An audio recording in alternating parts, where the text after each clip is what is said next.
Hello students, बी scholar या चॅनेलमध्ये आपलं सगळ्यांचं स्वागत आहे। तर स्टुडंट्स, आजच्या व्हिडिओमध्ये आपण इयत्ता 5वी स्कॉलरशिप परीक्षेचा पेपर क्रमांक 1 मराठी व गणित या विषयाची सराव प्रश्नपत्रिका आपण सोडवणार आहोत। त्या अगोदर तुम्ही जर या चॅनेलला अजून सबस्क्राइब केलं नसेल तर नक्की सबस्क्राइब करा, जेणेकरून तुम्हाला या चॅनेलवरील व्हिडिओच्या नोटिफिकेशन्स तात्काळ भेटतील।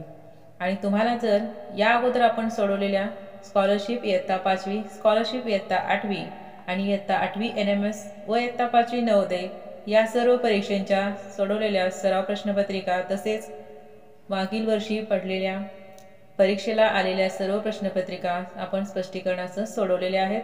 त्यांच्या जर तुम्हाला लिंक पाहिजे असतील तर तुम्ही या व्हिडिओच्या डिस्क्रिप्शन बॉक्समध्ये पाहू शकता। चला तर मग आता आपण सोडवायला सुरुवात करूया।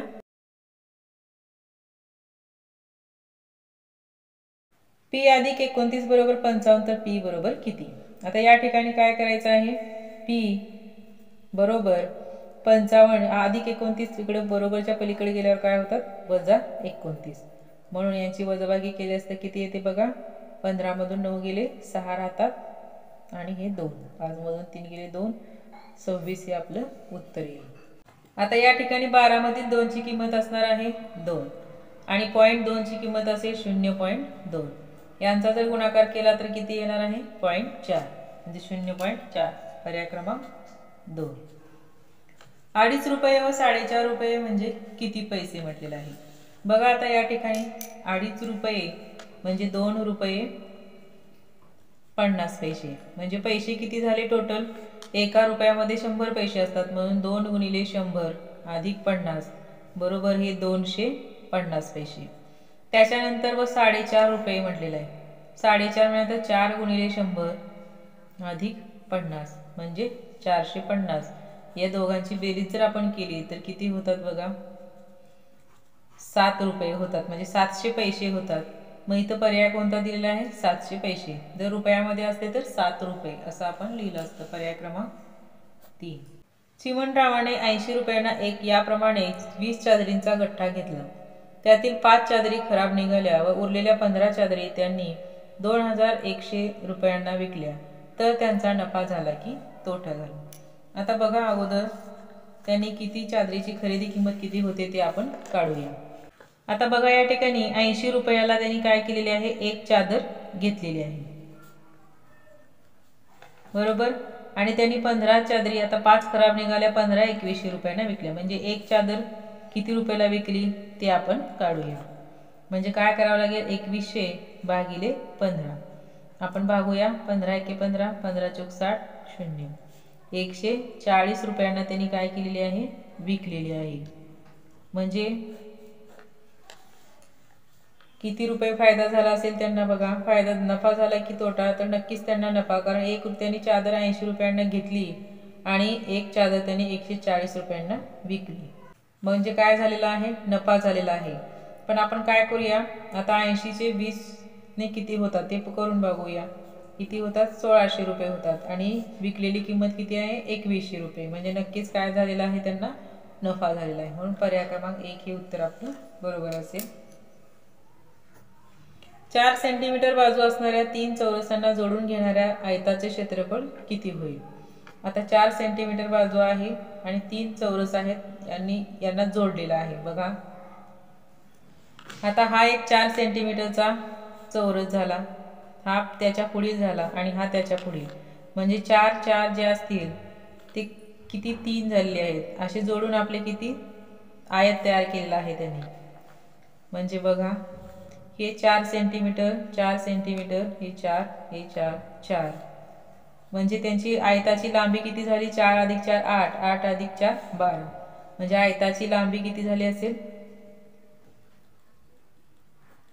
12 आणि रुंदी किती राहील 4च राहील। तर त्या आयताचं क्षेत्रफळ आपल्याला काढायचं आहे बघा। क्षेत्रफळ बरोबर आयताचे सूत्र काय असेल, लांबी गुणिले रुंदी, लांबी आहे 12, रुंदी आहे 4, 12 गुणिले 4 48, 48 चौरस सेंटीमीटर बघा पर्यायामध्ये, पर्याय क्रमांक 3। 1 ते 100 या संख्यामध्ये सर्वात लहान संयुक्त संख्या असेल 4, कारण मूळ संख्या नसलेल्या संयुक्त असतात, पण एकही संयुक्तही नाही आणि मूळही नाही. आता 639 मधील सर्वात लहान विभाजक, इथं प्रश्न थोडा चुकलेला आहे बघा. यामधील सगळ्यात मोठा विभाजक ॲड केला तर आपलं 9 ॲड केले, सर्वात मोठा विभाजक 9 असेल या 3 मधला, म्हणून 9 जर ही संख्या ॲड केली तर 648 हे उत्तर येते. आणि जर लहान विभाजक आपल्याला ॲड करायचं असेल, त्यांची बेरीज करायचं असेल, म्हणजे 3 मिसळायचं असेल तर पर्याय क्रमांक 4 हे उत्तर येईल. पण प्रश्न आपल्याला व्यवस्थित विचारला गेला नाही. त्यानंतर आपण पुढील प्रश्न घेऊया. 1, 1/2, 1/4, 3/4 यामध्ये सर्वात मोठा अपूर्णांक आणि सर्वात लहान अपूर्णांक यांची बेरीज किती, यांच्यातील फरक किती. आता यामध्ये सर्वात मोठा अपूर्णांक आहे हा 1 आहे, म्हणजेच 1/1, आणि सर्वात लहान असेल 1/4. यांच्यातील फरक 1 वजा 1/4. बघा, 4 वजा 1/4, 3/4 हा फरक येईल.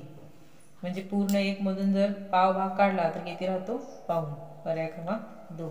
एका पोत्यात 35 किलोग्रॅम गहू होता. अशा 60 पोत्यातील गहू एकत्र केला व 50 किलोग्रॅम वजन मावणाऱ्या पोत्यात भरला तर 50 किलोग्रॅमचे किती पोते भरतील. बघा, आता प्रथम काय करावं लागेल आपल्याला, 35 किलोग्रॅमच्या गव्हाच्या पोत्याने 60 पोत्याचं मल्टिप्लिकेशन करावं लागेल. म्हणजे 35 किलो गुणिले 60 पोते, म्हणजे काय होईल, आपल्याला गहू एकूण किती झाला ते कळेल. बघा, 6 पंचे 30, 3 राहिले, 6 त्रिक 18 आणि 3 21, म्हणजे 2100 किलो एवढं काय झालेलं आहे, गहू एकत्र झालेला आहे. आता 50 किलोग्रॅमचे पोते भरायचे आहेत, म्हणून आपल्याला काय करावं लागेल, 2100ला 50ने भागावं लागेल. बघा, 5 चोक 20, 5 दोन्ही 10, म्हणजे किती झाले, 42 पोते आपल्याला 50 किलोग्रॅमचे भरावे लागतील. पर्याय क्रमांक 4. मुद्दल 400, मुदत 5, सरळ व्याज 120 तर व्याजाचा दर किती. आता ते सूत्र वापरायचं आहे, सरळ व्याज बरोबर मुद्दल गुणिले दर गुणिले काळ. पण दर आपण जर या बाजूला घेतली तर सूत्र काय होणार आहे, हे व्याज गुणिले 100 भागिले मुद्दल गुणिले काळ. बघा, आता व्याज किती दिलेला आहे, 120, त्याच्यानंतर मुद्दत गुणिले मुद्दल आहे 400, काळ आहे 5 वर्ष, मुदत म्हणजे काळ 5 वर्ष. आता हे 0 0 कॅन्सल झाले. बघा, 4 गुणिले 5 20, म्हणजे 120 भागिले 20, 0 0 कॅन्सल झाले, म्हणजे किती झाले, 6. दर किती असेल, 6%. पर्यायामध्ये बघा, पर्याय क्रमांक 3.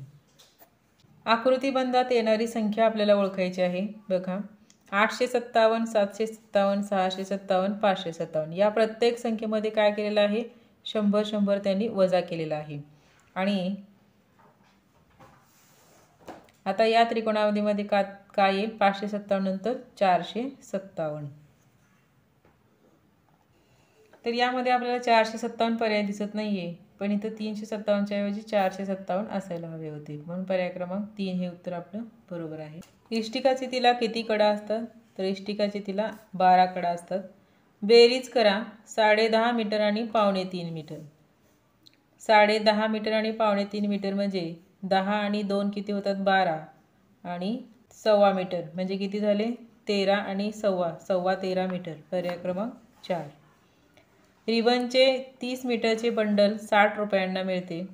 मनोजने 15 रिबन प्रत्येकी 5 रुपये व 15 रिबन 4 रुपयास विकल्या तर किती रुपये नफा झाला. 30 मीटरचे त्यांनी 60 रुपयाला विकले होते. आता 15 रिबनचे 5 रुपयाने किती होतात बघा, 15 गुणिले 5 बरोबर किती होतात, 75 रुपये, आणि 15 गुणिले 4 किती होतात, 60 रुपये. तर त्याला किती नफा झाला असं म्हटलेलं आहे. तर दोन्ही मिळून किती झाले बघा, 135 रुपये त्याने काय केलेले आहेत, विक्री करून मिळवलेले आहेत. पण त्यांनी घेतले होते किती, 60 रुपयांना, म्हणून 135 वजा 60 केल्यानंतर आपल्याला नफा मिळणार आहे. बघा, 13 मधून 6 गेले, 7 राहिले, म्हणजे 75 रुपये काय झालेला आहे, त्याला नफा झालेला आहे. म्हणजे पर्याय क्रमांक 2 हे उत्तर आपलं असेल. एका गोदामात साखरेची 500 पोती आहेत. त्यापैकी 25% अ ग्रेड, 50% ब ग्रेड आणि 25% क ग्रेड साखर आहे. तर अनुक्रमे साखरेच्या पोत्यांची संख्या किती आहे? बघा आता 500 पोत्यापैकी 25% अ ग्रेडचे आपण काढूया. 25% म्हणजे भागिले 100. 5 गुणिले 25 बरोबर काय ते 25 5 1,600. हे काय झाले? अ ग्रेडचे झाले. त्याच्यानंतर 500 पैकी 50% म्हणजे किती होतात? 250. तरी आपण या पद्धतीनुसार सोडवूया.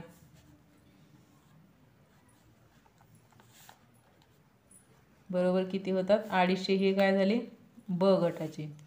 त्याच्यानंतर क चे किती आहेत? परत 25% आहेत. म्हणजे 25% म्हणजे नंतर किती येतील? अ गटा एवढेच म्हणजे 125. हे झाले क. म्हणजे 125, 250, 125 असा क्रम आपल्याला बघायचा आहे. तो असेल पर्याय क्रमांक 3 मध्ये. खालीलपैकी कोणत्या संख्येस 5 ने निशेष भाग जातो असं आपल्याला म्हटलेलं आहे. 5 ने निशेष भाग जातो म्हणजे 5 ची कसोटी काय सांगते की कोणत्याही संख्येच्या जर एकक स्थानी 5 किंवा 0 हा अंक असेल तर ते 5 ने निशेष भाग जातो. म्हणून आपलं उत्तर काय असेल? पर्याय क्रमांक 4. आपण भाग घालत बसायचं नाही आहे, इथं फक्त कसोटी वापरायची आहे. 47 मीटर बरोबर किती सेंटीमीटर? आपल्याला माहिती आहे एका मीटरमध्ये किती असतात? 100 सेंटीमीटर. म्हणून 47 गुणिले जर 100 आपण केले तर आपल्याला सेंटीमीटरची संख्या मिळणार आहे. म्हणजे 47 गुणिले 100 किती होतात? 4700 म्हणजे 4700 सेंटीमीटर. एका संख्येस 25 ने भागले असता भागाकार 13 येतो तर ती संख्या कोणती आहे? म्हणजे 25 ने भागले असता भागाकार 13 येत असेल तर आपल्याला काय करावं लागेल? या दोघांचा गुणाकार करावा लागेल. मग 25 गुणिले 13 किती होतात? 25 आणि 13चा गुणाकार येतो 325. 2 जानेवारी रोजी मंगळवार आहे तर नंतर 226 दिवसांनी कोणता वार असेल? तर या ठिकाणी 2 जानेवारी रोजी मंगळवार आहे तर 226 दिवसांनी कोणता वार असेल? आता 226ला आपण काय करूया? 7 ने भागूया. किती होईल बघा? म्हणजे 8 दिवस आपल्याला निघतील एक्स्ट्रा असलेले. 7 ने का भागतो आपण? आठवड्यामध्ये 7 दिवस असतात म्हणजे तेवढे आठवडे पूर्ण भाग गेलेले आणि उरलेले जे दिवस असतील तेवढा वार आपल्याला पुढे घ्यायचा आहे. बघा 7 त्रिक 21, 1 राहिले, 7 दुनी 14 म्हणजे 32चा पूर्ण भाग जातो आणि 2 शिल्लक राहतात. म्हणजे 2 दिवस काय आपल्याला काय करावं लागेल? हा वार पुढे घ्यावा लागेल. म्हणजे मंगळवार जर 2 जानेवारीला मंगळवार असेल तर 2 दिवसांनी पुढे म्हणजे बुधवार आणि गुरुवार. म्हणजे कोणता वार असेल? 226 दिवसांनी गुरुवार. पर्याय क्रमांक 3. 567 गुणिले 114 यांचा गुणाकार केला असता किती येतो तो? 64,638. 14 रिम बरोबर किती दस्ते?